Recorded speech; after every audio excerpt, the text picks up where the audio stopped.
Black ബോക്സസിനെ പറ്റി നമ്മൾ ചിലർക്കെല്ലെങ്കിലും പരിചയമുണ്ടായിരിക്കാം. എന്നാൽ അതിനെപ്പറ്റിയുള്ള ഡീറ്റെയിൽസ് ആയിട്ടുള്ള വിശദീകരണങ്ങളും അത് ഒരു ആക്സിഡൻറ്റിന് ശേഷം എങ്ങനെയാണ് ആ ബ്ലാക്ക് ബോക്സിൻ്റെ ലൊക്കേഷൻ കണ്ടുപിടിക്കുന്നതിനെ പറ്റിയും ഒരു വീഡിയോ ചെയ്യുകയാണ്. പ്ലെയിൻ ടോക്ക് മലയാളത്തിൻ്റെ പുതിയൊരു എപ്പിസോഡിലേക്ക് ഒരിക്കൽ കൂടി സ്വാഗതം ചെയ്യുന്നു.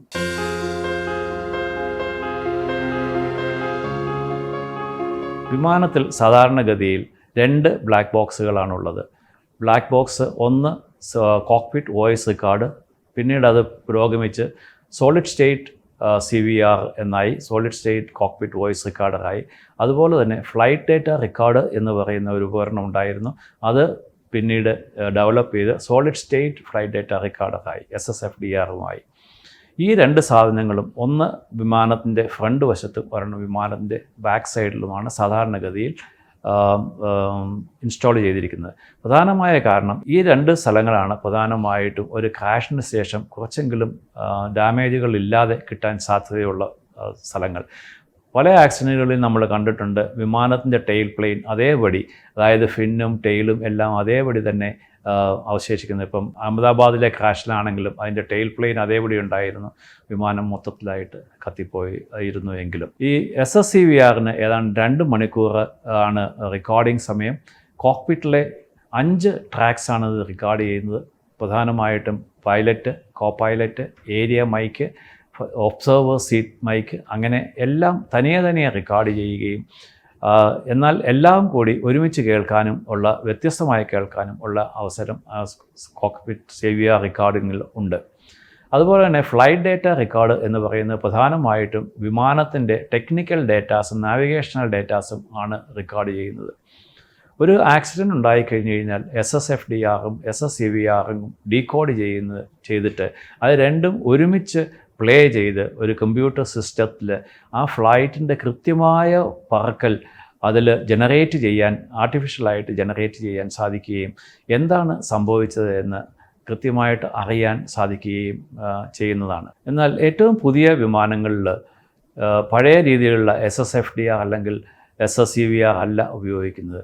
അവർ എൻഹാൻസ് ഫ്ലൈറ്റ് റെക്കോർഡിംഗ് സിസ്റ്റമാണ് ഉപയോഗിക്കുന്നത്. അത് ബേസിക്കലി ഒരു സിംഗിൾ യൂണിറ്റാണ്. CVRും FDR ഡേറ്റയും ഒരേ യൂണിറ്റിലാണ് റെക്കോർഡ് ചെയ്യുന്നത്. ഇത് വിമാനത്തിൻ്റെ ഫ്രണ്ട് ഏരിയയിൽ ഗാലയ്ക്ക് മുകളിലായിട്ട് ഒരെണ്ണം ലൊക്കേറ്റ് ചെയ്തിരിക്കുന്നതും രണ്ടാമത്തത് നേരത്തെ പറഞ്ഞതുപോലെ തന്നെ ടെയിൽ പ്ലെയിനിലുമായിരിക്കും. ഏതെങ്കിലും രീതിയിൽ ആക്സിഡൻ്റ് ഉണ്ടായാൽ മിനിമം ഒരെണ്ണമെങ്കിലും വലിയ ഡാമേജുകളില്ലാതെ കിട്ടും എന്നുള്ളതാണ് പ്രധാന കാരണം. ഈ ബ്ലാക്ക് ബോക്സസ് എന്നറിയപ്പെടുന്ന ഓറഞ്ച് കളറിൽ പെയിൻറ്റ് ചെയ്തിരിക്കുന്ന ഈ ബോക്സസുകൾക്ക് ഏതാണ്ട് 1100 ഡിഗ്രി സെൽഷ്യസ് വരെയുള്ള ടെമ്പറേച്ചറിനെ വിസ്റ്റാൻഡ് ചെയ്യാൻ സാധിക്കും എന്നുള്ളതാണ് പ്രധാനം. ഓറഞ്ച് പെയിൻറ്റ് കൊടുത്തിരിക്കുന്നത് ആക്സിഡൻറ്റിന് ശേഷം ഈ ബോക്സസിനെ മറ്റുള്ള കമ്പ്യൂട്ടറുകളിൽ നിന്നും പെട്ടെന്ന് തിരിച്ചറിയാനുള്ള സൗകര്യത്തിന് വേണ്ടിയിട്ട് കൂടിയാണ്.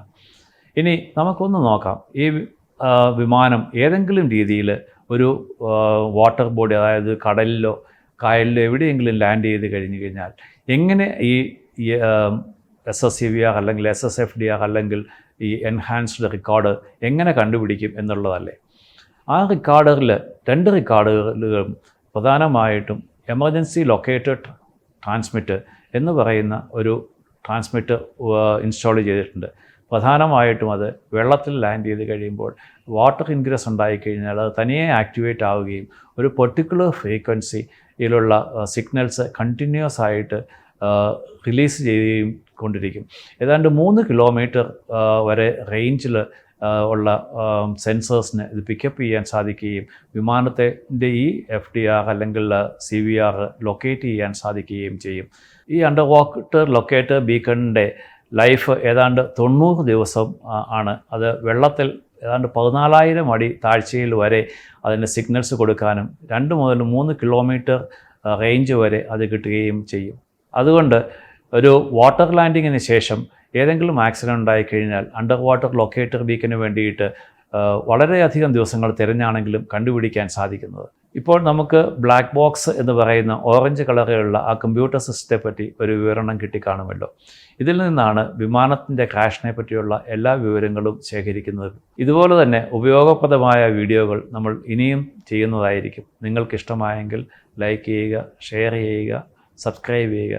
എല്ലാവർക്കും നന്ദി, നമസ്കാരം. വലിയ യാത്രാ വിമാനങ്ങൾ 200-300 ടണ്ണ്, ചിലപ്പോൾ അതിൽ കൂടുതൽ ഭാരമുള്ള വിമാനങ്ങൾ എങ്ങനെയാണ് ലാൻഡ് ചെയ്യുമ്പോൾ അതിനെ നിലത്ത് ബ്രേക്ക് ചെയ്ത് നിർത്തുക എന്നുള്ളതിനെ പറ്റി ആലോചിച്ചിട്ടുണ്ട്. ഈ വലിയ വിമാനങ്ങളിൽ ഉള്ള എൻജിൻസ് വളരെ പവർഫുള്ളാണ്. അതായത് നമുക്കൊന്നും ആലോചിക്കാൻ പോലും പറ്റാത്ത രീതിയിലുള്ള പവർഫുള്ളായിട്ടുള്ള എൻജിൻസാണ്.